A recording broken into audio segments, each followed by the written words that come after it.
What does it mean to be truly aware?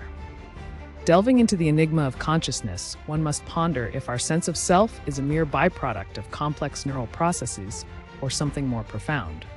Philosophers have long debated whether consciousness is an intrinsic part of the universe or a unique human experience.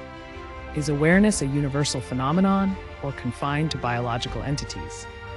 Some argue that consciousness could be a fundamental aspect of reality, akin to space and time. Others suggest it arises solely from the intricate workings of the brain.